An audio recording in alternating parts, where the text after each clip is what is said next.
Rogers TV. This program is brought to you by Ignite TV. Now you're in command. Visit Rogers.com for more details.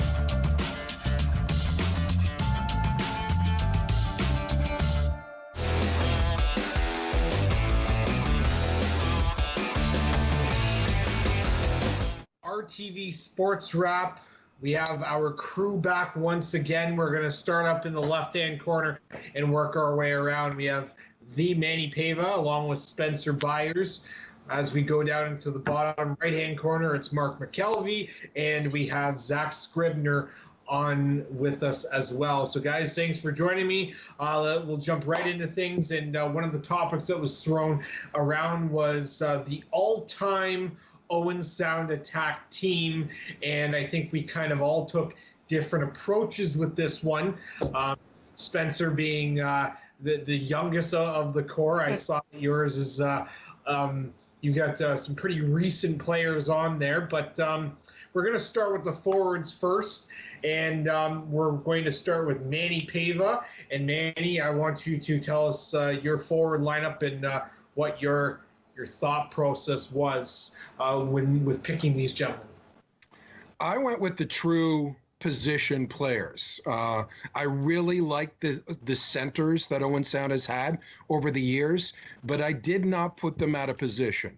So if I go from left to right and you see my forward team, Andrew Brunette, 295 points over 3 years. You cannot go wrong with that guy. He was a dynamo on not a very good Owen Sound team, but he was able to produce at such a high level and was among the OHL scoring leaders. He definitely is my best left winger in Owen Sound franchise history. You look at some other names, and there are some really good names on the left side: Kirk Maltby, Garrett Wilson, Ryan Christie, but I think Bruno really deserves that spot, at least on my list. Now, I mentioned the centers. There are some great centers in Owen Sound's history. You can go with Nick Suzuki, who I think will come up a lot in this broadcast tonight, but you might play him out of position, and I don't think that's fair. So Suzuki, a true centerman. You got Jimmy Brown. You got Wayne Primo. You got Dan Snyder and Adam Mayer. But for me, Joey Hishon is my center who I picked, and it was tough for me. I really liked Suzuki and Snyder as well in the center, but I picked Joey. 255 points over 4 years. I think the thing that stands out for me is I don't think Owen Sound would win that OHL championship in 2011 without Joey Hishon. 24 points in the playoffs. I look back at that first round series against the London Knights. I don't even know without Joey Hishon if Owen Sound gets by London in that first round, because London gave Owen Sound a tough test, at least the toughest out of all the teams in the Western Conference that playoff year. And then Bobby Ryan on my right side again. If you look at the true right wingers for Owen Sound's history, you have Wes Goldie, Jason McDonald, Zach Nastasiuk, for example. But how can you not go with Bobby Ryan? 325 points in 4 seasons. He scored the most goals ever, most points ever in an Owen Sound uniform, whether it be Platers or attack, and he gets my vote on the right side. All right, we'll go with Spencer. You can go next for your forward lineup. All right, well, the first two pick themselves, and my center being Andrew Brunette, who was second all-time in points with 295 in 195 games, which is 41st all-time on the team. And then right wing is Bobby Ryan, who was first in points at 325 in 249 games, which is 7th all-time. So those two names picked themselves. And then left winger is where I had a lot of problems.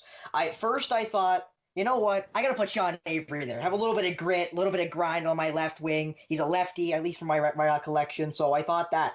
And I went through the points, and I saw a name that I personally love. Made me, as a smaller gentleman, I'm about 5'4", made me feel a little bit better about myself. Petrus Palmu. I put him at left wing. He's a lefty. I think he played right wing for us, but he's a lefty, so I think he could fit perfectly on my right wing with 189 points, 15th all-time.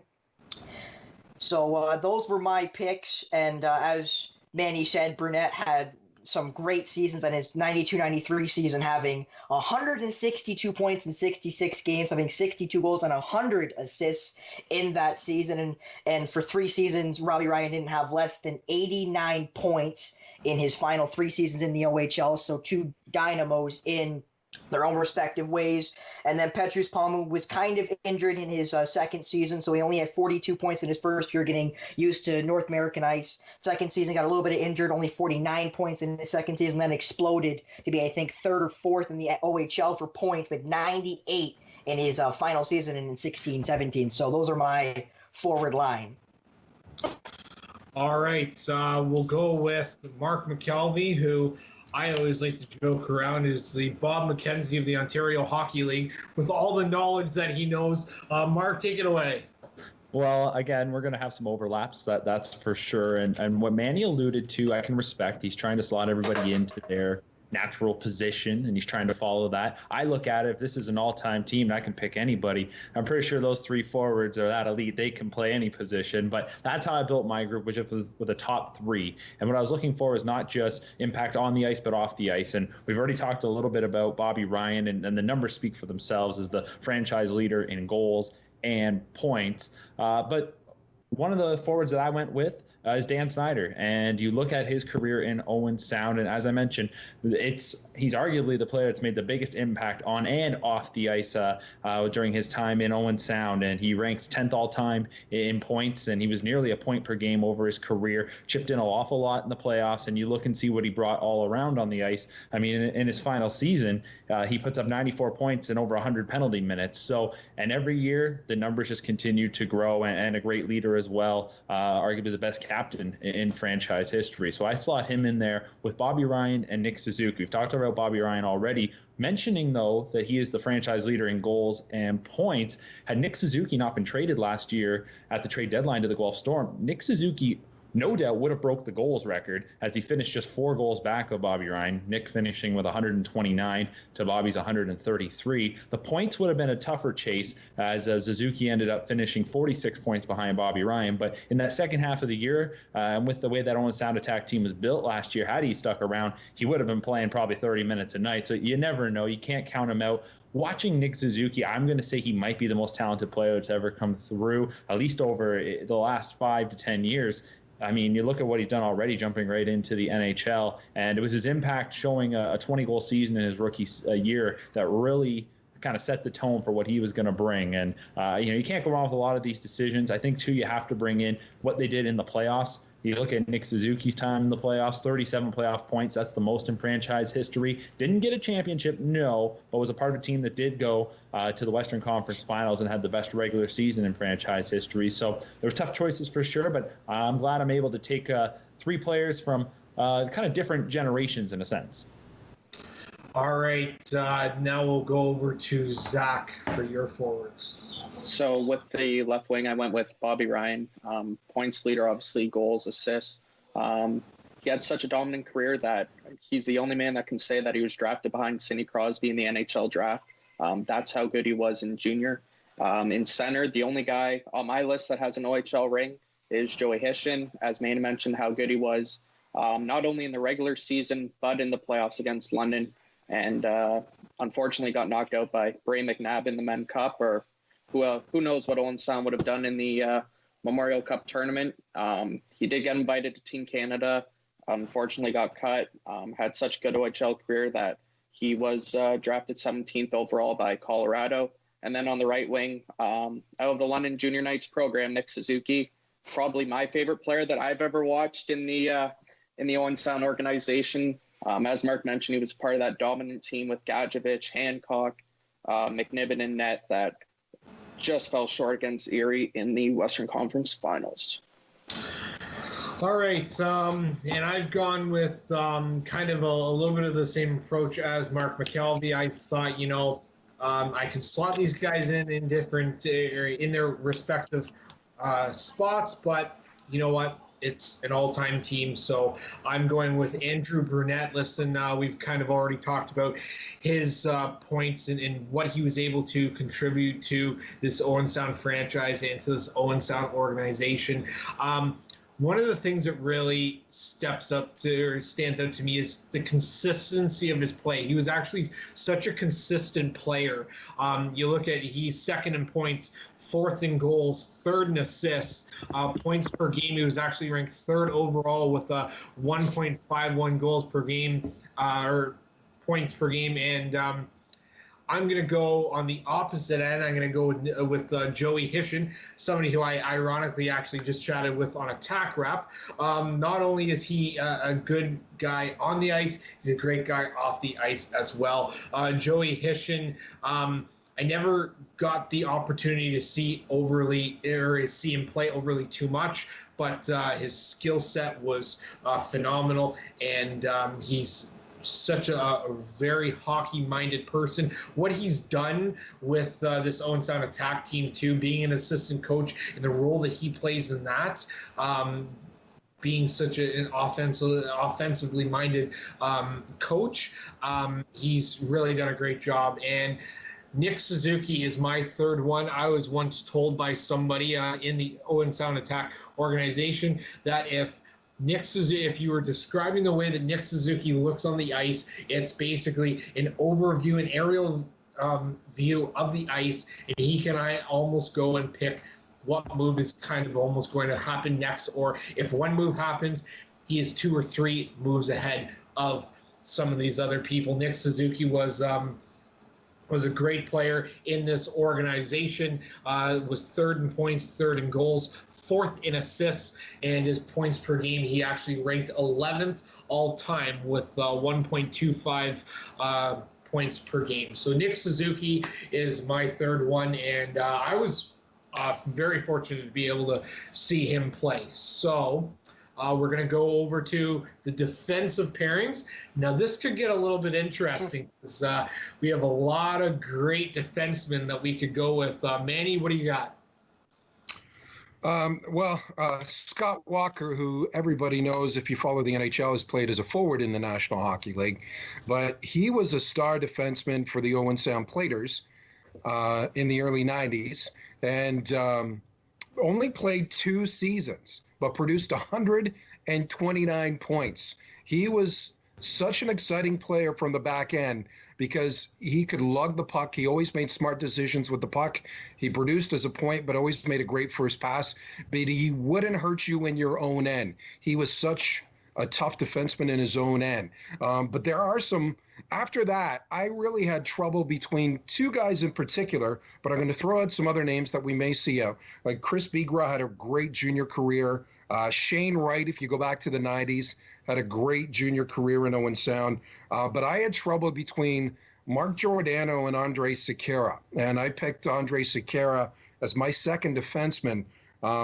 He is the only Owen Sound defenseman ever to win the Max Kamensky Award as the OHL Defenseman of the Year. He did that in 05 and 06, produced 83 points in just 102 games. And he had that great speed. He was such an excellent skater, really before a lot of other mobile defensemen that we've seen over the last decade in the Ontario Hockey League. Andre Saqqara was really that type of defenseman, and he was tremendous. If he got caught up ice, you wouldn't worry because he'd be back in a heartbeat to play defense and make sure that he didn't hurt the team just because he was that offensive-minded of a defenseman. So my defensemen are Walker and Saqqara, with a shout-out to Mark Giordano as well. All right, so some great names in that mix. Manny, Spencer, we're going to go over to yourself now. Yeah, well, Manny took both my names there, not Scott Walker, sadly, but I put Mark Giordano as my lefty and my righty is Andre Saqqara. As you said, Saqqara's got 83 points in 102 games, playing 51 games in both of his seasons, 55 points in his last season when he won the Best Defenseman of the Year trophy. His point per game average was .814, which is a very, very good for a defenseman of his caliber. And then Mark Giordano had 97 points, which ranks 61st in the organization with 133 games played. He was very, very steady in both seasons. He had 48 points in his rookie year and then 49 points in his next year with 68 games in his rookie year and 65 games in his second year respectively. So a very, very consistent defenseman that way. So I thought it was a no-brainer when you guys said, well, pick 2 defensemen. I thought, well, those are the first that came to my mind. All right, Mark Mckelvey, who do you have as your defenseman? Just like Manny, Scott Walker was a no-brainer. Easy selection there this past season. The Owen Sound Attack franchise took the time to recognize him, lifting his banner up to the rafters. And it was great when he was in Owen Sound that night, having the chance to speak with him between periods and talking about his time in Owen Sound and reminiscing on it. And hearing from those that did see him during that time that, again, just how dominant he was and just, again, covering the ice, didn't matter where he was. You look at those numbers, as Manny alluded to. I mean, they're just incredible. His single season record for goals by a defenseman, 23, was nearly broke this year. Had the OHL regular season not been canceled early, Brady Lyle ended up 1 goal shy of breaking that record. But while that record I could see getting touched, I really don't see his single season points record by a defenseman of 91 ever getting touched. So Scott Walker for me. Next, I did have a tough time picking my second defenseman, and we already talked a lot about those names. It was Giordano, Saqqara, and going back even further, I'm going to stay a little more recent, and I'm going to go with Santino Santarami. He is the all-time points leader by a defenseman in this Platers Attack franchise history. 157 points, topping Chris Bigra, who was second overall. Santarami wore the C for 2 seasons, and I think that speaks volumes to the type of player he was. He wasn't the loudest player, probably verbally, but he led by example on the ice, and a true competitor that was a big part of that team in 16 and 17 that posted the best record in a regular season by any team in franchise history. But just looking at Santarami, again, a playoff performer, came through in a lot of big moments, and to captain a team that made it to the conference finals, that put up over 100 points in a regular season. Again, he was just as steady as they come, and had that not been such a deep year for overagers in the Ontario Hockey League, I think he probably would have won the Overager of the Year award. So I'm going to go with Walker and Santarami. All right, and Zach Scrivener, who do you have for your defenseman? First off, I got Mark Giordano, who's been alluded to already. Undrafted in the OHL. He's one of those good feel-good stories that year in hockey. Drafted into the OHL, played 2 years here, 97 points over 2 years. Undrafted in the NHL, and as we all know, went on to win Norris Trophy of the Year. And then, as Mark mentioned, I went with Chris Bigra, 2 points behind Santarami for tying the franchise lead. Played a year with Team Canada in the World Juniors, second-round pick to Colorado, and he's as reliable as they get. And if you've been paying attention to the Attack Twitter, he's had some pretty big goals called by Fred Wallace. All right. And I've gone with kind of a little bit of a mix of Chris Bigra, and I've also taken Santino Santarami. The reason why I picked Santarami, my first year broadcasting with the Owen Sound Attack was the year that he was the captain and the year that they went on that big run. And Santarami was such a general out there on the ice. But as you alluded to, Mark, he did it in such a professional and great fashion. He was very soft-spoken, but him and Jacob Friend were, I have to think, one of the best 1-2 defenseman pairing in the Ontario Hockey League during that season. But I'm also going to give Jacob Friend the honorable mention. I kind of went back and forth and decided, do I want to put Santarami and Friend in there as all-time, both of them? But I want to say Jacob Friend in the sense that he had such an intimidating presence out there on the ice, and he was not afraid to step up and hit somebody. He wasn't afraid to drop the gloves and go after someone, and he also ended up being a captain for a season as well. All right, we'll go over to goaltenders now. Obviously, a couple names in the mix here. Manny, who do you have as your all-time goaltender for the Owen Sound Attack? Well, I think we should all have the same guy, and if we don't, I'm going to lose it. So, honestly, though, all joking aside, Owen Sound's been somewhat of a goaltender factor. You look at some of the names that have come through: Kevin Weeks, Jamie Storr, Michael McNiven, Curtis Sanford, an Owen Sound native, who's one of the most underrated goaltenders, I think, to play on the Ontario Hockey League. But I think you need to go with Jordan Binnington. Not only is he the all-time franchise leader in wins with 86, but he was the goaltender of record. He had to be called upon in Game 6 and 7 of the 2011 OHL Championship. His first starts in a month, believe it or not, because they rotated 3 goaltenders in that playoff. But he came in Game 6, basically cold, only allowed 2 goals, made 41 saves in Game 6, forced a Game 7, only allowed 2 goals in Game 7, and Owen Sound won the OHL Championship. That's why Jordan Binnington gets my vote. All right. Is it safe to say, going across the board, that everybody has the same goaltender? No, sir. Yeah. When I read the email, I kind of laughed when Manny said that everyone should have him, and I thought, oh, Manny must not have read the email. Okay. I knew one. Spencer, do you have Jordan Bennington, or did you go off the board here?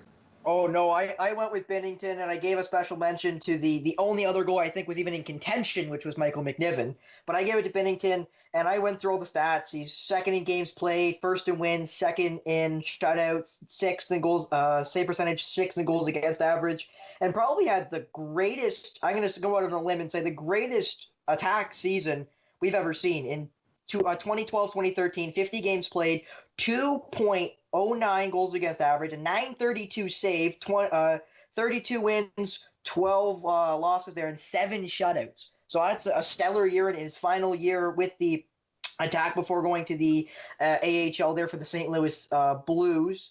So, I mean, I think I personally thought he was the obvious pick. Like when you guys said, pick your favorite lineup and then said, number one goal, I went, oh, that's got to be Binnington. My mom walked by me, who's also an Attack fan, and said, if you don't pick Binnington, we're going to have a fight. So I went, okay, but it's Binnington it is. Your mom should be on this call. I can go get her if you want. She find me so excited to have this conversation. No, I want to hear from the other guys first before I start chirping. I can jump in then right now. I went Bennington as well. The one thing I have a tough time with the goaltenders is how the game has changed over the years. And you look at what Bennington was doing around 2009 to 2012, 13 with the Attack, winning a championship in there. I think that performance, also the fact that he was an OHL goaltender of the year, his resume spoke for itself, and I think it does stand above the rest. But you go back and you look at a Jamie Storr in the early 90s, played for Team Canada. He was a goaltender that spent parts of 4 seasons in Owen Sound and was not just riding the pine early on. He was playing over 30 games a season. So, and the fact that he was getting that sort of recognition and was touted as a real top prospect heading towards the NHL. He had a great career, Curtis Sanford.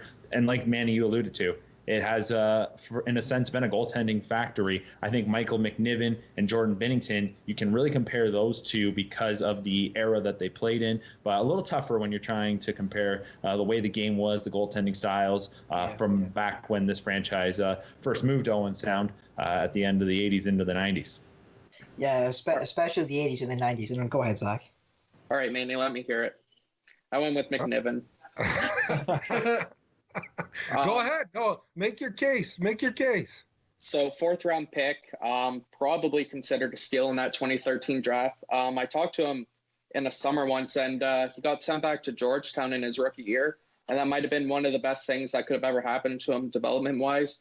131 game played, 4th all-time in wins, or 2nd in wins at 77. 2016-17 goaltender of the year with that Suzuki team, 41-9-2-2 record with a 2.30 goals against average, 6 shutouts in that year, and leads the franchise with 11 shutouts all time.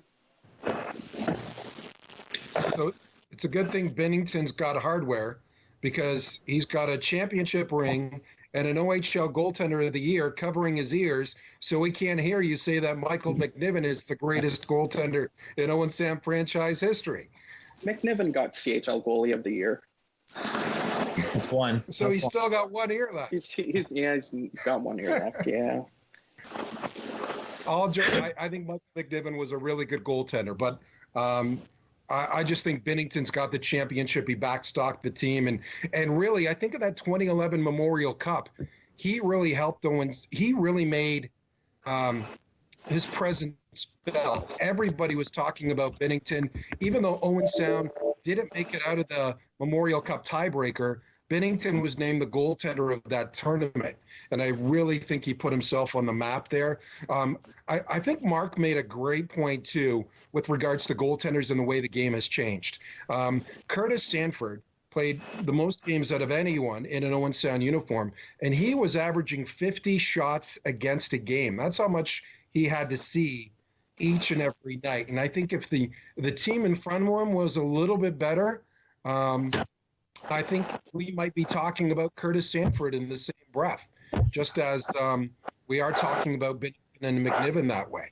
I think it's a shame that Owen Sound could not get past Gene Chiarello and the Knights in that 98-99 season. You look at that team with Snyder and Mayer and Sanford. That was a really good hockey team that just ran into a hot goalie in that playoff series in the Western Conference Finals. All right. Only a couple minutes left, guys. I want to say, going off the board there, going off script, who would you say would be the best backup? So who would you put into the backup goaltender position behind Jordan Binnington? If we say Jordan Binnington is number one, who would you say would be your second all-time goaltender? We'll go with Mark Mckelvey. Well, we could have gone to Zach just to make sure he'd have Binnington number two, because I was a little worried there for a second. But I think for myself, I would go Binnington and McNiven, but you just can't really go wrong. You look at what the franchise has done, and you go back through all the good goaltenders they had. And I thought Manny brings up a really good point, mentioning it's what you have in front of you sometimes. And sometimes the top goalies that come out of junior hockey never won a championship. They didn't win anything because they didn't play on good teams. But the fact that they're getting peppered every night, it's developing their game. When you looked at Owen Sound, there's not really been a down period where they haven't had that number one goalie. So I would think it'd be Binnington and McNiven for myself, 1-2. All right. Only about a minute and a half left here. I'm going to give Spencer a quick shot at this. Would you say Binnington, McNiven, or would you go with somebody else, Spencer? I went with Binnington and McNiven, two goalies I've both seen play in the attack net. I've both seen them play extremely well. And I remember watching McNiven when he got rejected for the World Jays, and I think it was his second last year, when he went on that absolute tear when, the other teams were at somewhat of a weaker point, but nonetheless, he went on an absolute tear at that point in time. And it really kind of showed that he was snubbed of a chance at the World Juniors in most people's opinion, including, of course, attack fans, as we are mostly biased, as every other fan is. So, it was two really, really good goalies at somehow kind of the same time as it was we just lost Bennington, and then we got McNiven a year or 2 years after, if I'm not mistaken, or maybe even just a year after. So, it was a really lucky kind of 1-2 of going from Bennington to McNiven, probably two of the best goalies to ever play for our franchise. All right. Well, guys, that does it for this show. We had plenty to talk about. It was a great topic, and we're going to have more that we can bring you next week on RTV Sports Rap. Join myself, Mark Mckelvey, Manny Pava, Spencer Byard, and Zach Scribner here next week on Rogers TV. Believe it, it's around 8:30 p.m. on Wednesday, so make sure you tune in for that. Until then, take care, and everybody stay safe.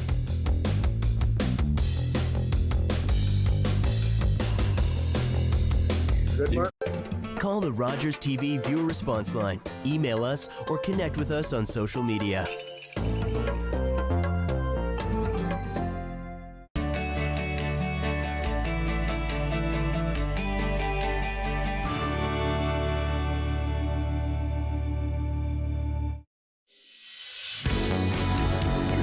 Hi, I'm Carol Merton. I'm the host of HealthLink. HealthLink connects home, community, and healthcare. Please join me for HealthLink on Rogers TV. I want you to help me